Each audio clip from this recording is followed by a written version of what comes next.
Pero eto lakay, ang National Land Use Bill na ipacertify as urgent ng mga senador kay Pangulong Bongbong Marcos. Detalye balita mo, RH28, Raymond at Paas. Laki Raymond. Elaine, Mayor, habang mainit na pinag-uusapan ang epekto ng mga kalamidad sa bansa ay gustong ipamadali ng mga senador ang approval ng National Land Use Bill. Magagawa lang ito kapag i-certify as urgent ni Pangulong Bongbong Marcos. Layunin ng panukalang batas na itama at maging maingat sa paggamit ng mga lupain at maprotektahan ang kalikasan para sa kaligtasan ng publiko. Ayon kay Senador Loren Legarda na kilalang isang environmental advocate, panahon na upang magkaroon ng National Land Use Policy. Tuwing magbubukas ang bagong kongreso ay inihahain ito simula pa noong 14th Congress. Para kay Legarda, dapat ay science-based ang mga polisiya sa proteksyon ng mga kagubatan, bundok at mga lupang pangsakahan. Paulit-ulit ang senador sa mga paalala para sa proteksyon ng kalikasan. Kasama na dito yung mga sinasabing proteksyon ng kagubatan, mga mangroves, watershed at wetlands at ganoon din pagbabawal sa illegal logging at pagkakalbo sa kabundukan para lang gawing mga high-end na mga residential area gaya ng reklamo doon sa Cebu. Kabilang din sa mga nagkain ng kalintunan na panukala sina Senador Francis Pangilinan, Senador Erwin Tulfo at Senador Ping Lacson. Para kila Pangilinan at Tulfo, kailangan maprotekta na walang habas na land conversion ng mga lupang pangsakahan upang hindi malagay sa panganib ang supply ng pagkain sa bansa at hindi tayo laging umaasa sa importasyon ng bigas. Brad. Wala pa ngayong Mayor, wala pang balita kung kay si Senador Bato ay nandito Raymond, sa bago kay Senator Bato, ayan, speaking of yung kagubatan natin, reforestation, ha?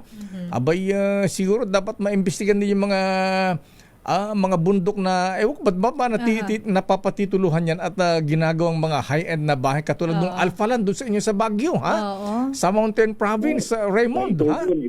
Itogon, Benguet, ha? Oo. Grabe, ha? Ayan. Tsaka yung sa Cebu, yung nag-trending. Sa Cebu. Yung Monterasas, yung... At doon din sa Mount Apo, Mayor, kinukwento din ni Senator Bato, nagulat daw siya na minsan na umakyat sila doon eh. Nagulat siya, may resort na doon sa bundok. O, kita mo. Na protected area yun. Oo. Ay, kuminsan, alam mo, Mayor, yung mga taga-DNR kasi, hindi maintindihan kasi nagagulat kahit nga doon sa mga lugar namin dyan sa norte, alam mong bundok bigla-bigla may nagsasabing siya na ang may-ari. Oo. Bigla na patituluhan, tapos pinatag na, kinalbo na, tapos nilagyan na ng subdivision. Pinatayuan na ng kung ano-ano. Ayun, yung meron din kasing mga, di ba, yung merong mga ang ginagawa, ang pagsisimulan niyan, yung para maalala mo, Mayor, yung nangyari doon sa lugar na parang ibinigay temporarily sa pangangalaga. Yung grupo nila Senior Aguila sa Surigao na parang merong 25-year contract. Parang anong tawag niyan, forest guardians, mga tipong ganyan. Forest management agreement, yung parang gano'n na parang 25 years aalagaan. Pero doon nagsisimula, ayun, inaangkin na ng tuluyan at kung ano-ano nang itinatag sa halip na alagaan, kung ano-ano yung mga tumutubo doon na kalimitan, kung hindi nga residential area, ay ginagamit into commercial or iba pang mga pagkakagamitan. Kaya nadadali yung ating mga kagubatan. At saka magtataka dyan na, Raymond, yung mga malalaking negosyante na mga nasa real estate, ha? Yung mga dapat hindi dinedevelop na yung mga forest lands ba? Abay, bigla kang magugulat, forest land to. Bakit napunta kay ganito ito? O bakit exclusive subdivision na ito? Ganun ba? Yan ang mga... Banggitin ko din, Mayor, yung aming natuklasan nung kami ay dinala ni Senator Nancy Binay dyan sa Masungi Geo Reserve, di ba? Lapit lang natin dito sa Rizal. Sa may Rizal. Merong sabi ko, bakit parang may napakagandang resort doon sa baba? Sabi ng mga nagbabantay dyan, ang may-ari niyan, dating Penro Yan, yung Provincial Penro. Environment and Natural Resources daw ang may-ari. Kaya nakapagpatayo siya ng resort diyan sa sakop ng Masungi Reservation na dapat ay walang istruktura diyan. Ayan. Ay siguro yan ang dapat kaya lang yung taga DNR, sinong secretary dyan? Yung galing sa Department of Energy na walang alam. Ayan. Baka naman Paborito mo yun. Oo.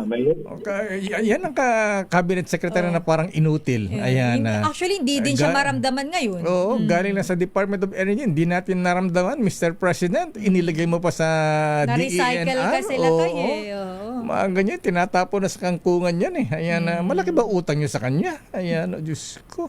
Ay wala ka nang mahanap na gaya ni Secretary Gina Lopez, Mayor, pagdating sa DNR. Environmental Protection.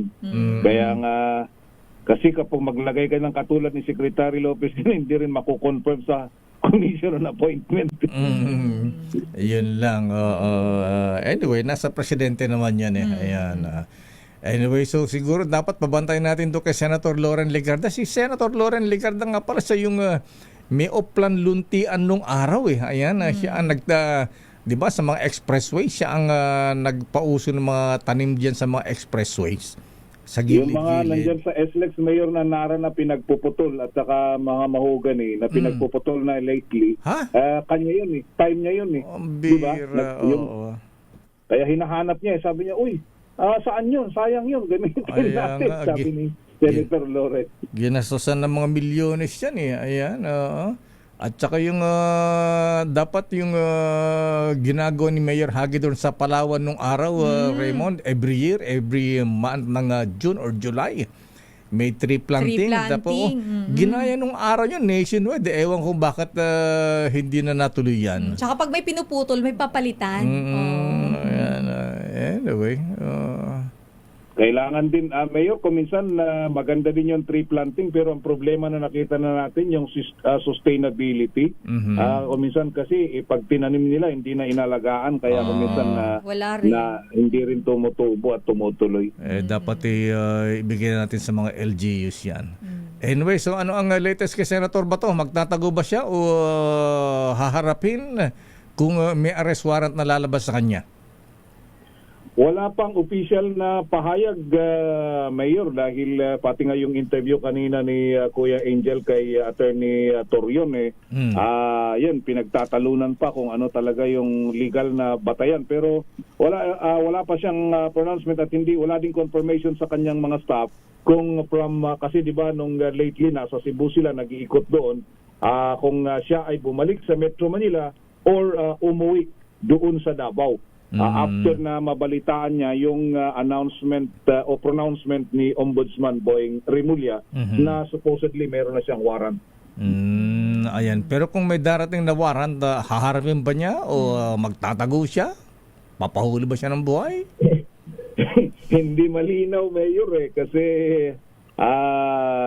ang nakikita ko lang doon sa kanya mga yung Facebook account niya, nagsishare lang siya doon sa mga storya tungkol sa ICC pronouncement na i-monitor lang daw, wala pa silang ina-announce na factual na meron ng arrest warrant laban sa kanya. Yun lang yung nakita kong huli na kanyang sinare doon sa kanyang Facebook page. Actually, parang ngayon lang yata yung umaga yun or late last night. Yung senador na ini-involve naman dito sa Oplan Bag on the Go. Malalaman din natin kung Ganun ba? wala din wala pang reaksyon Kahapon may mga nagpadala na ng link doon sa kanyang grupo wala pa namang ina-announce o sagot kung ano kung totoo o hindi yung mga ganong klase ng mga pahayag. Yung mga border sa Senado, mukhang nakalimutan na sila. Natataburan ng mga malalaking issue ngayon. Magpapasko na la kay Raymond. Baka dito daw sila magpasko. Naku. Pasko tsaka New Year. Ang lungkot naman.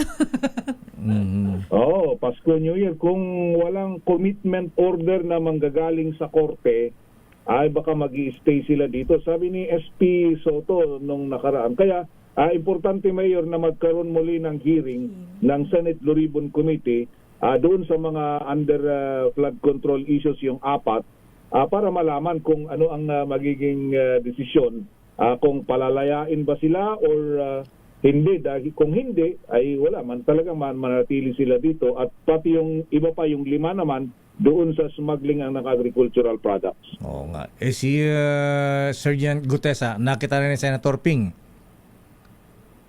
Wala pang balita, Mayor. Ito nga, kausap ko ditong naghanap kami ng confirmation dito kung tuloy nga yung matutuloy yung hearing ng Blue Ribbon sa Friday, at kung nahanap na si Sergeant Gutesa, wala pa ding confirmation, Mayor. Baka naman nagpapa-chill-chill lang sa Chicago ni Sec Mike Defensor. Ayan lang, wala din binabanggit si Secretary Mike kung nasaan ba talaga itong si Gutesa. Ayan, ay, sabi yan, nasa Marinis daw eh. Ayan, pero tinatanggi naman ng Marinis. Okay, so abangan natin ang mga yan, Raymond. Ayan, thank you, Brad. Maraming salamat. Good morning.